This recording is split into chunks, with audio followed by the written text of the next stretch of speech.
all the problems that we have in our society, we have to still play this trans kids belong. And listen, I pray for those people. I pray for those people that are confused. My heart goes out to them. I literally pray all the time. Like, let them figure it out. Talk to somebody that's going to do it instead of them patting you on the back and saying, you know what? Take your breast off or chop your penis off. And the majority of those people have freaking depression and they wind up killing themselves. Or if not, they wind up shooting up places and they call us transphobic. Give me a freaking break. Shut down the WNBA. Where's the money coming from? Name me a company that loses $40 million a year and people still put up with this. And mind you, Caitlin Collins is your superstar. Caitlin Clark, Collins, whatever. Potato. That's how much, Adam. Well, it's technically, if you can't do potato in the NBA, then exactly. But Adam, think about this. And she got you new TV and sponsorship deals, and that money is being used to pay the players, and now you don't need her. And great point, Tom. Are you ready for this, Adam? They hate her because she's white. She's the nastiest player in the league, and everybody, the coaches, the refs, the players, all hate on her because she's a white star, and she had to bend the knee too. I'm done with the WNBA, bro. I'm tired of it. Is that bad? I'm furious. Wrong? No, am I wrong? So where are you at with this? I'm just, Vinny, I mean this sincerely. Thank you for coming over. Finally, you got me. Thank you. Just say out of you. Just so you know, that's not happening. The first team in WNBA just got $1 billion valuation. Yeah. The revenue's up to $500 million. They're not profitable yet, so it's not like they're making money now. But Vinny, there is no way this thing's going away. No. According to unverified accounts circulating online, what happened next left everyone stunned. Witnesses claimed Caitlin Clark stood up, grabbed a clipboard, and slammed it against the lockers, releasing weeks of built-up frustration. The room reportedly fell silent as she passionately defended Sophie Cunningham, criticizing what she believed was a lack of support for her teammate during a period of nonstop scrutiny and physical play. Sources allege Clark expressed deep frustration that Cunningham had repeatedly absorbed criticism and tough treatment while continuing to give everything for the team. Those present were said to be caught off guard by the intensity of the moment as emotions reached a level few expected. But the story didn't end there. In the hours that followed, speculation spread rapidly across social media that the situation had escalated beyond the locker room, with reports claiming Clark's legal representatives had become involved. While those claims have not been independently verified, they fueled an even bigger wave of debate, sending fans, analysts, and media outlets into overdrive as questions swirled about what might happen next. Whether fact or rumor, the controversy quickly evolved into one of the most closely watched stories surrounding the WNBA, with supporters and critics alike waiting for official answers as the conversation continued to grow. By piece. Has a hill they're willing to die on. We've talked about this. We all have our hills. The WNBA has basically said, this is the hill we're willing to die on because the L, the G, the B has been grouped in with that T, and they need to basically protect that T. And in the NBA, because I'm the local NBA guru over here, we know. Yeah. You know, they say, you live by you say you live by the 3 and you die by the 3, right? So the women of the NBA are going to die on this hill if it's the last thing they do. And they're not double dribbling. They're doubling down on this nonsense. And at this point, I'm not angry. I'm not upset. I'm sitting there eating my popcorn just being like, you have this generational talent, Caitlin Clark, and you're running her out of the league. And you have this beautiful person, Sophie Cunningham, who's basically saying, listen, I'm just a normal person. I'm not political. I just don't want dudes in the locker room with me. And they elbow her in the face and they go, that's a foul on you. Yeah, shut your mouth. Oh, God. So I don't believe they're doubling down, Adam. But here's why. You're right, but I disagree on this angle. There's never been DEI that's been a special program brought into the WNBA. Never has. It was the culture from day one. Their culture was this. Well, the culture. I don't mean this disrespectful. They're all lesbians. A lot of them are lesbians. Point is, DEI was brought into certain companies and they faked it and they put up programs. We have a DEI program. Mm-hmm. They had DEI DNA. This was it since the beginning. And what you are seeing is a culture clash. As the controversy continues to dominate conversations, online speculation has reached a fever pitch. Rumors and unverified claims have fueled intense debate about how league officials and team leadership will respond, while fans across the basketball world remain sharply divided. Supporters of Caitlin Clark argue that players deserve stronger protection and greater accountability whenever tensions escalate, while others believe the situation has been amplified far beyond the confirmed facts. What is undeniable is the enormous attention the story has generated, becoming one of the most discussed topics surrounding the WNBA. Analysts, commentators, and fans continue to debate what happens next and whether the league will issue further clarification to address the growing controversy. Clark's influence on the sport has made every development a headline, with many recognizing that her presence has transformed the league's visibility and fan engagement. If uncertainty surrounding the situation continues, pressure on league leadership to provide clear communication and restore confidence will only increase. For now, the basketball world is watching closely, waiting to see whether the speculation fades away or whether official developments bring long-awaited answers to one of the most talked-about stories of the season. Some things that, we have in common and maybe some things you differ on, just like any issues. And I think it's how you handle things. And so... You can pause it right there. I want you to now watch what Caitlin Clark's nice coach had to say when she was questioned. This is Caitlin Clark's coach. Okay, go for it. Your stance on men or athletes who test as biological male participating in women's sports? What's your personal Let's watch stance? her answer. Yeah, I mean, I don't know that I would say that I'm educated enough from a scientific standpoint. I don't ever believe that exclusion is an answer. I just don't. Oh my! No, but wait a minute. You got to keep playing it. Is this the only clip we have? Oh, okay. I think that's it. Because she says, I used to play with men when I was a kid. I always played with men when I was a kid. And she answers the question like, I'm not a scientist. I'm not this. I'm not that. And then the game's being played yesterday. Sophie Cunningham gets hit in the face by an elbow that pretty much almost like massive foul. They called the foul on It's a defensive on foul. her. I don't even know if we can even play this clip it. or not. If you know. Stop what you're doing and pay attention, because the world of women's basketball has been thrown into absolute chaos. A controversy unlike anything the league has faced is dominating headlines, with growing speculation about behind-the-scenes tensions reaching a boiling point. Away from the cameras, reports suggest emotions finally spilled over as Caitlin Clark reached a moment of complete frustration after weeks of heated debate, physical play, and mounting pressure surrounding the Indiana Fever. Fans have been following every rumor, but few expected the latest developments to, according to circulating reports and online speculation, the controversy intensified when Sophie Cunningham reportedly refused to back down amid growing pressure surrounding the league's latest debates.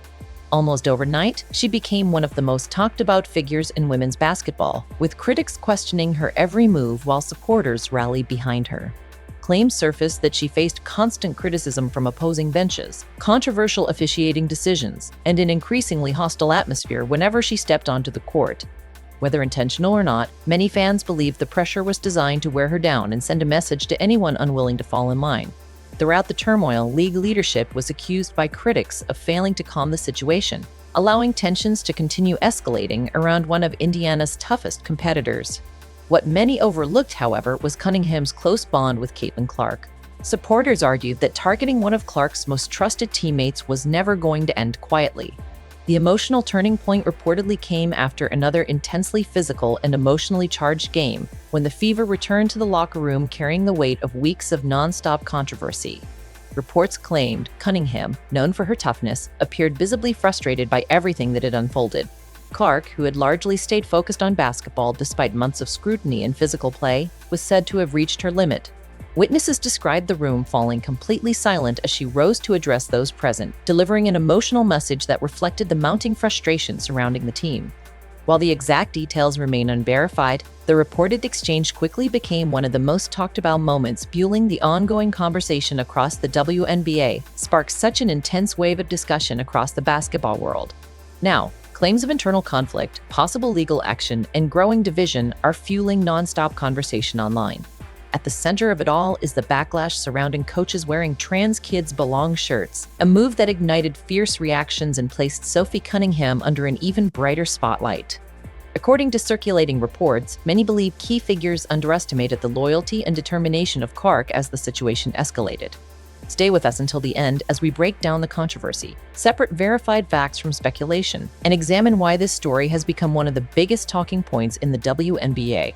If you're enjoying our coverage, be sure to subscribe, hit the like button, and join the conversation as we uncover how the tensions reportedly began in Seattle, where an already heated atmosphere intensified after political messaging found its way onto the court, turning a basketball conversation into a much broader cultural debate. Man, they were upset. I was surprised. Some people liked the take. Other people were upset with the take. And listen, Kelsey was hot. I'm not saying that. But it's frustrating to never get the ball when you're open in the half court. And I mean never. Venom Reacts noticed it. Man, we got to get you over to the Caitlin Clark zone, Venom. Venom noticed it. He saw it. He always sees it.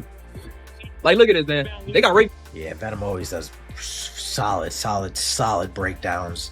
Awful coaching-esque breakdowns of these Indiana Fever games, really exposing some things that we all talk about and exposing things that maybe a lot of us haven't seen. So shout out to Venom as well. Raven Johnson bringing it up. CC's relegated. As soon as Raven Johnson was in the game, you knew that it was over. To the left wing. This is sad. Stephanie White. Like, this is sad, man. Caitlin Clark, like, even look at the way Caitlin Clark walked away from Aaliyah when Aaliyah tried to talk to her. Like, look right here. Look at Aaliyah Boston and Caitlin right here. Aaliyah tries to talk to her, and Caitlin turns to her left side like, girl, stop talking to me right now. Get ass, stop talking to me. I don't want to hear shit you guys say right now. I'm just being honest. Stop talking to me. Like, I like this, though. I like this. Because all the stuff that I'm saying now is starting to come to the light. Cece, stop being friends. Stop trying to be friends with everybody. Let them know. Let them know we ain't doing this hub BS. You're the hub. You're the engine. You're not wheels. You're not an exhaust. You're not a hubcap. You're not headers. You're not cams. You're none of that. You are the engine. You are the actual engine itself. The V12 of the Indiana Fever, not the hub. Let them know, hey, we're cool, but we ain't that cool. As the controversy continued to spread, social media was flooded with dramatic claims that Caitlin Clark was preparing to take legal action over what supporters described as unfair treatment directed towards Sophie Cunningham. Hosts and online discussions speculated about allegations ranging from workplace concerns to emotional harm, but no official court filings or verified legal actions have confirmed those reports. Even so, the rumors quickly became one of the biggest talking points in women's basketball, with fans debating whether the situation had grown far beyond what happens on the court. Additional claims suggested attorneys representing Clark had contacted league officials, although those reports also remain unverified.